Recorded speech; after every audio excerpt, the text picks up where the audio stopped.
Hello viewers, আসসালামু আলাইকুম। আজকে আপনাদের আমি নিয়ে যাচ্ছি নাইস ড্রিম সুন্দরবন ভ্রমণ পার্ট 5-এ, অর্থাৎ আন্দারমানিক ইকো ট্যুরিজম সেন্টারে যে আমরা ভ্রমণ করেছিলাম এবং দেখেছিলাম সেই জায়গাটিতে। আমরা রাত্রেই আমাদের শিপটি কিন্তু আন্দারমানিকের কাছাকাছি এসেছিল এবং খুব ভোরবেলা আমাদেরকে এই যে আমাদের গাইড আন্দারমানিকে নিয়ে যায়, অর্থাৎ তার এমন একটা ভাব যে অন্ধকারেই আন্দারমানিকের উদ্দেশ্যে যাওয়া উচিত, না হলে এটা মানাবে না। তাই আমরা অনেক অন্ধকার অর্থাৎ 5:30-6টার দিকেই আমাদেরকে নিয়ে যাওয়া হয় এই আন্দারমানিক যে ইকো স্পট, সেইটার এই যে ট্রলারে করে শিপ থেকে সেখানে আমরা উঠছি। এখানে আমাদের গাইড কিছু আমাদের লেকচার দিবেন, অর্থাৎ আমরা কীভাবে চলবো, কীভাবে ডিটেলস শুনুন। এখানে যে বিষয়গুলো আছে দেখার, এখানে উঠেই আপনারা ডান সাইড ধরে চলে যাবেন, আমাদের ফরেস্ট গার্ড সামনে থেকে লিড দেবেন, ওনার পিছনে সবাই লাইন সারিবদ্ধভাবে যাবেন। দয়া করে কোনো গাছের পাতা ছিঁড়বেন না, আমরা লাউড শাউট করবো না। আর এখানে একটা ফরেস্ট ডিপার্টমেন্টের অফিস আছে এবং মিষ্টি পানি একটা পুকুর, একটা ওয়াচ টাওয়ার এবং প্রায় 2 কিলোমিটার মতো ফুড ট্রেল। আমরা ফুড ট্রেলের মধ্য দিয়ে প্রবেশ করব ডান সাইড ধরে এবং বাঁ সাইড হয়ে এই সাইডে বের হব। সো আমাদের ফরেস্ট গার্ড সামনে থাকবে, ওনারা খেয়াল করেন। আর এই বনের অধিকাংশ গাছই হচ্ছে সুন্দরী গাছ, আর অন্যান্য কিছু অল্প পরিমাণে গাছ আছে, সেগুলো মার্কিং করে দেওয়া আছে। আপনারা দেখলেই প্রথম দেখাই মার্কিং করা দেখে পরে আস্তে আস্তে চিনবেন। আর সামনে থেকে যেসব গাছগুলো আসবে ছোটোখাটোভাবে সেসব তথ্য দেওয়া হবে, ঠিক আছে। এখানে অধিকাংশ সময় বাঘের আনাগোনা থাকে, যেমন মনে করেন আমরা এখন আসছি, এখানে আজকে ট্রিপে আসবে সবাই 12টা-1টার দিকে পৌঁছাবে, প্রায় 20 থেকে 25টা শিপের লোক। তো তখন লোক গ্যাদার করার কারণে দেখা যাচ্ছে এরকম কিছু দেখা যায় না, বা আপনার লোকের বেশি আনাগোনার কারণে বন্য প্রাণীগুলো দূরে সরে যায়। বাট এখন অনলি কিন্তু আমরাই আছি, সুতরাং আশেপাশে একটু খেয়াল রাখবেন, এই আর কি। সবাই সারিবদ্ধ।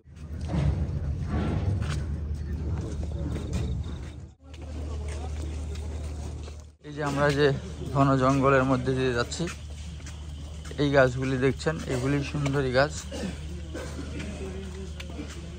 আমার সামনে ঠিক আমাদের গানম্যান ফরেস্ট ডিপার্টমেন্টের, এবং আমার পিছনে কিন্তু আমাদের পুরা টিম, পুরা অনেক সকাল সকাল বেরিয়ে পড়েছি, কারণ 3 দিনের ট্যুর আমাদেরকে কভার করতে হবে 2 দিনে। So we are very much speedy to cover all the spots.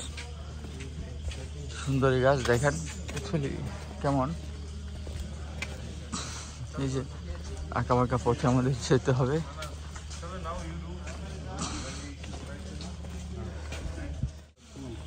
এই যে আমরা ম্যানগ্রোভ ফরেস্ট যেটাকে বলি, এই যে শ্বাসমূলগুলো দেখুন, এই যে শ্বাসমূল কত শ্বাসমূল বেরিয়ে গেছে এক্সট্রা ভাবে।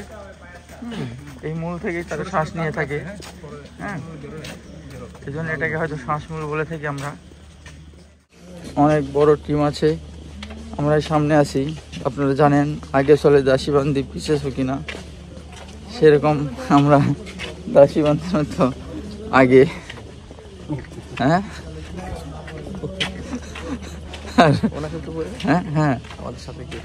এই যে আমাদের গানম্যান ভাই, উনি ফরেস্ট ডিপার্টমেন্টের, উনি গাজীপুর থেকে, আমরাও গাজীপুর থেকে এসেছি। পরিচয় হয়ে ভালো লাগলো। আপনার নাম কি ভাইয়া? আমার নাম আব্দুল সালাম। Good good. কতদিন থেকে আছেন এই ডিপার্টমেন্টে? আমি প্রায় 18 বছর যাব। তাই? ফ্যামিলি কোথায় থাকে? ফ্যামিলি আমার দেশের বাড়ি আছে, কাপাসিয়া না? কাপাসিয়া। দেখ আলহামদুলিল্লাহ, তো গেলে যায় না মাওনা ইনশাআল্লাহ।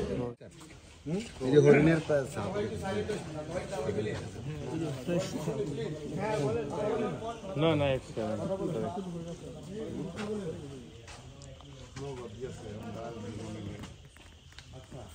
আমরা ফুড টয়লেটের মাঝামাঝি চলে আসছি। অনেকের কাছে একটা বিশেষ সমস্যা হচ্ছে যে আসলে বাঘ থেকে আসে কিনা।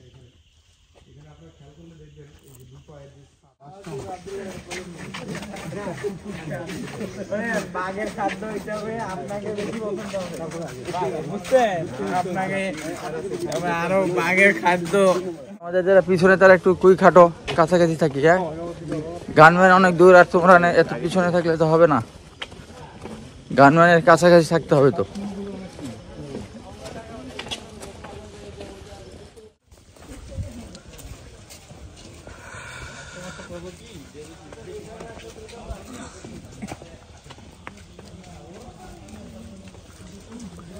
This is area Andar Manik.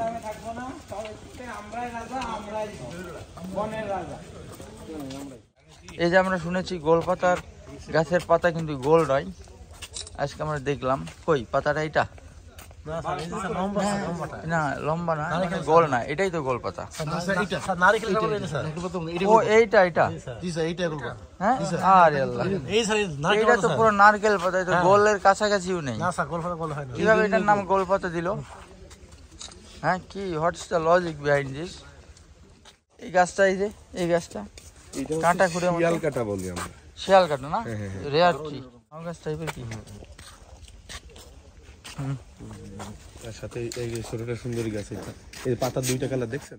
কোনটা সুন্দরী গাছ? এইটা না, আপনারা দেখলেন আমাদের যে ন্যাচারাল ভিডিও চলতে যে ভিডিওগুলো করছিলাম, সেখান থেকে অনেক প্রশ্নের উত্তর পেয়ে গেলেন। গোল পাতা কেন গোল নয়, সুন্দরী পাতা, আর সুন্দরী গাছ পাতাটার সামনে এক কেন ধরনের সুন্দরী বলা হয়, এগুলো জানলেন। এই যে পিছনে এখনো কিন্তু অনেক ভোর, সামনে আরেকটা।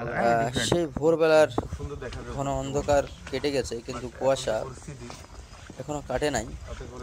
আমরা এই আন্দারমানিক যে ডলফিন ওয়াচ টাওয়ার, সেটার কাছাকাছি যাচ্ছি। টিমগুলি, আমাদের টিমের প্রায় 48 জন লোক এবং 50 জন, অর্থাৎ একটা গানম্যান এবং আরেকজন আমাদের গাইড রয়েছেন, ছড়িয়ে ছিটিয়ে গিয়েছে। এখানে দেখেন মধু কিনতে পাওয়া যায়, তারা ন্যাচারাল মধু বলে বিক্রি করছে আন্দারমানিক জায়গাটিতে। এবং আমাদের দু একজন অর্থাৎ সিনিয়র সদস্য জসিম ভাই কিনেছেও, হয়তো ভালো হবে। সবাই মানে নানানজন নানান মন্তব্য করছেন, কেউ বলছে গুড লাইক দিস। সো এই ঘন কুয়াশা, কেউ কেউ ডলফিন টাওয়ারে উঠে কি আর দেখবে এত কুয়াশার মধ্যে, কিন্তু অনেক কিছু আমরা দেখতে পেরেছি যে ন্যাচারাল। সো কিছু ফটো সেশন হচ্ছে এখানে, ছবি উঠানো হচ্ছে। এগুলি উঠানোর পরে কিন্তু আবার নাকি তোমরা আমাদের শিপে ফিরে যাব। কুয়াশা ফিরে যাওয়ার পরে আমাদের আমরা একটু ছবি টবি তুলি, শুরু হবে।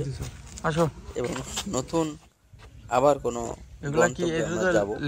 এখানে কত বড় কিছু হরিণ দেখা যাচ্ছে, হরিণগুলি খুবই সুন্দর এবং অনেক বড়। তবে এখানে একটু আবদ্ধ একটা ক্ষেত্রের মধ্যে, এটা কিন্তু ওপেন হরিণ নয়। ওপেন হরিণ আমরা যখন যাব হিরন পয়েন্টে, ওখানে বেশি হরিণ দেখা যায়। তো আমাদের এই মধু কত করে নিল ভাই? মধু নিলাম 1000 টাকা, সুন্দরবন থেকে। সুন্দরবন থেকে কি কলিশা বল? এটা কি ফুলের মধু? হ্যাঁ তাই। এই দেখি তোমাদের ছবিটাই। আমরা এখন আন্দারমানিক থেকে কোথায় যাবো?